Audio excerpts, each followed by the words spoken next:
मैं doctor Atul Kumar Bhatnagar, department of chemistry, SRLS government PG college Kaladera Jaipur से आज के इस ई लेक्चर में, जो कि बीएससी पार्ट फर्स्ट के स्टूडेंट्स के लिए तैयार किया जा रहा है, आपका सबका स्वागत कर रहा हूँ।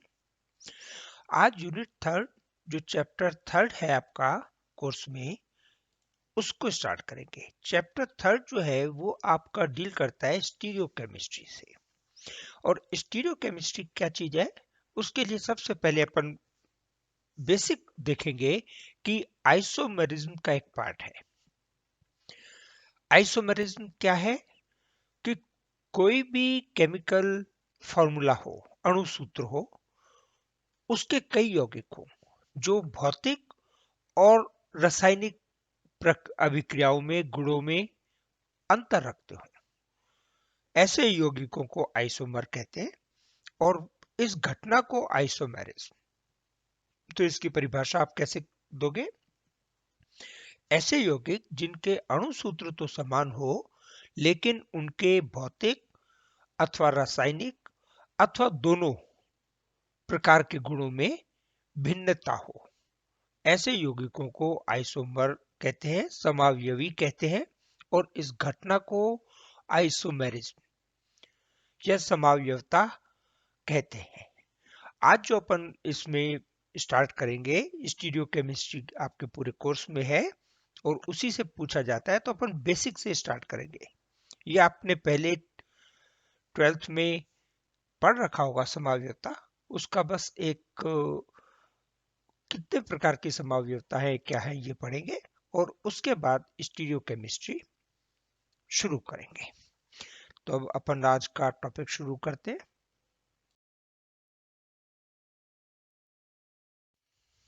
सबसे पहले समावयवता, तो समावयवता की परिभाषा अपन ने पहले देख ली। अब समावयवता दो प्रकार की है। पहली समावयवता कहलाती है संरचनात्मक समावयवता और दूसरी कहलाती है त्रिविम समावयवता, स्ट्रक्चरल आइसोमेरिज्म और स्टीरियो आइसोमेरिज्म। स्टीरियो आइसोमेरिज्म जो है ये कंप्लीट आपके कोर्स में है और इसको अपन पूरा डिटेल में पढ़ेंगे, स्टीरियो आइसोमेरिज्म को, इसको। और जो स्ट्रक्चरल समावयवता है, आइसोमेरिज्म है, संरचनात्मक समावयवता है, वो आपने 12th में पढ़ रखी है। इसको सिर्फ अपन ब्रीफली पढ़ेंगे क्या है, डिटेल में इसकी स्टडी नहीं करेंगे। डिटेल में स्टडी करेंगे त्रिविम समावयवता की। जैसे संरचनात्मक समावयवता कितने प्रकार की है, सबसे पहली चीज तो संरचनात्मक समावयवता कैसे होगी, किस प्रकार की होगी, तो अपन पहला भाग लेते हैं, स्थिति समावयवता, पोजिशनल आइसोमेरिज्म। पोजिशनल आइसोमेरिज्म में उस प्रकार के अपन यौगिक ले लेते हैं जिनका अणु सूत्र तो सेम है, लेकिन उसमें जो समूह है या जो साइड चेन है वो अलग अलग स्थिति पर जुड़ी हुई हो, किसी में दूसरी स्थिति पे हो, किसी में पहली पे हो, किसी में तीसरी में हो, डिपेंड करता है उसके यौगिक के अणु सूत्र पे। कितने उस प्रकार के यौगिक बन सकते हैं, यदि उन यौगिकों में बनने वाले यौगिकों में उसी अणु सूत्र के साथ अलग अलग स्थिति पे कोई समूह जुड़ा हुआ है, तो वो किसके अंडर में आएगा? स्थिति समावयवता की, पोजिशनल आइसोमेरिज्म के। दूसरा जो है श्रृंखला समावयवता। श्रृंखला समावयवता में साइड चेन है, जैसे 2 मेथाइल प्रोपेन, उसके साथ ब्यूटेन। ब्यूटेन में सभी कार्बन परमाणु एक ही श्रृंखला में होंगे और 2 मिथाइल प्रोपेन में 4 कार्बन है, लेकिन मिथाइल समूह दूसरी स्थिति पर जुड़ा हुआ है, तो ये आइसोब्यूटेन जनरल नेम हो गया, और वैसे कह देंगे अपन 2 मेथिल प्रोपेन। तो ये इस प्रकार के जो यौगिक बनेंगे वो सब आपने स्टडी किए हैं श्रृंखला समावयवता के अंतर्गत। इसके बाद अपन नेक्स्ट लें क्रियात्मक समूह समावयवता। यदि अणु सूत्र समान है लेकिन उसमें फंक्शनल ग्रुप डिफरेंट है, मान लो एक ऑक्सीजन है, अब ऑक्सीजन के कारण एल्कोहलिक समूह भी बन सकता है यौगिक में।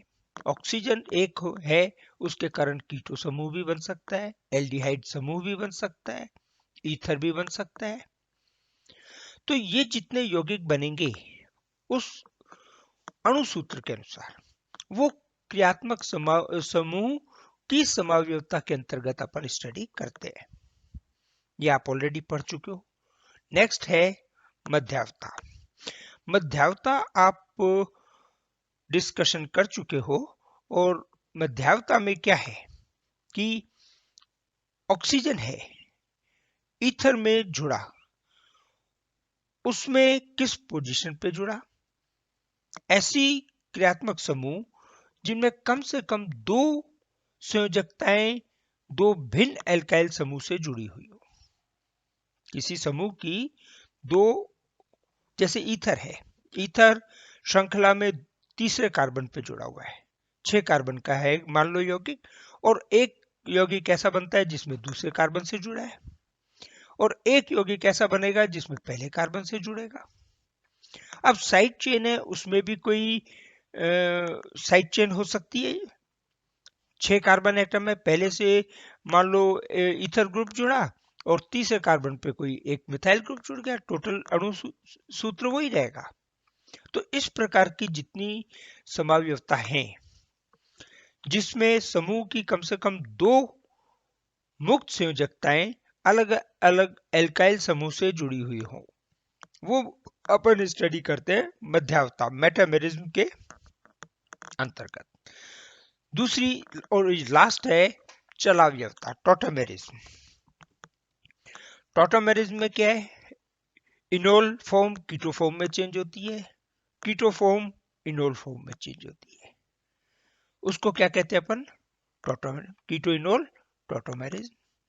तो इस प्रकार की जितनी समावयवताएं हैं आप ऑलरेडी पढ़ चुके हैं।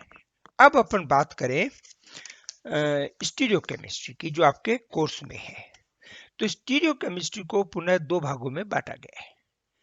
पहला भाग कहलाता है विन्यासी समावयवता, कॉन्फिगरेशनल आइसोमेरिज्म, और दूसरी कहलाती है संरूपीय समावयवता, कन्फर्मेशनल आइसोमेरिज्म। अब जो विन्यासी समावयवता है, कॉन्फिगरेशनल आइसोमेरिज्म है, इसके तहत अपन पढ़ेंगे ज्योमेट्रिकल आइसोमेरिज्म, और दूसरा पढ़ेंगे ऑप्टिकल आइसोमेरिज्म, ज्यामितीय समावयवता और प्रकाशीय समावयवता। ये दोनों आपके कोर्स में है। कन्फर्मेशनल आइसोमेरिज्म आपके कोर्स में है, और त्रिविम रसायन अपन कंप्लीट इसके अंतर्गत स्टडी करेंगे। तो ये आपका बेसिक है कि अपने समावयवता या स्टीरियोकेमिस्ट्री के तहत कौन कौन सी चीजें पढ़ेंगे। तो ये जो लेफ्ट साइड में है ये सब आप ऑलरेडी 12th में कोर्स में पढ़ चुके हो। ये वाला जो है त्रिविम रसायन, ये अपन अब स्टडी करेंगे फर्स्ट ईयर में। स्टार्ट करेंगे प्रकाशीय समावयवता, ज्योमेट्रिकल और प्रकाशीय समावयवता से, मतलब कॉन्फिगरेशनल आइसोमेरिज्म से, और लास्ट में करेंगे कन्फर्मेशनल आइसोमेरिज्म, संरूपीय समावयवता। तो आज के कोर्स टॉपिक में मैं इतना ही लूंगा जो आपको बेसिक बता दिया है, और नेक्स्ट जो स्टीरियोकेमिस्ट्री का अपना टॉपिक होगा उसमें मैं प्रकाशीय समावयवता, ऑप्टिकल आइसोमेरिज्म से स्टार्ट करूंगा। जिन बच्चों ने चैनल को सब्सक्राइब नहीं किया है, सब्सक्राइब कर लें। आपके सारे वीडियो इसी में अपलोड करूंगा। चैनल में जाके आप प्लेलिस्ट खोल लें, प्लेलिस्ट में अपनी क्लास की लिस्ट खोल लें। सारे टॉपिक्स जितने मैंने पहले के वीडियो बनाए हैं और जो आगे बनाऊंगा वो सब प्लेलिस्ट में मैं जोड़ूंगा। तो आपको एक ही जगह आपके मतलब के सारे जो रिलेटेड वीडियोस हैं वो मिलेंगे, और हर वीडियो में डिस्क्रिप्शन में मैंने पीडीएफ फाइल जोड़ दी है। तो आप आराम से तसल्ली से पीडीएफ फाइल देख करके अपने नोट्स तैयार कर लें। इसके साथ मैं आज का वीडियो वाइंड अप कर रहा हूं। Thank you.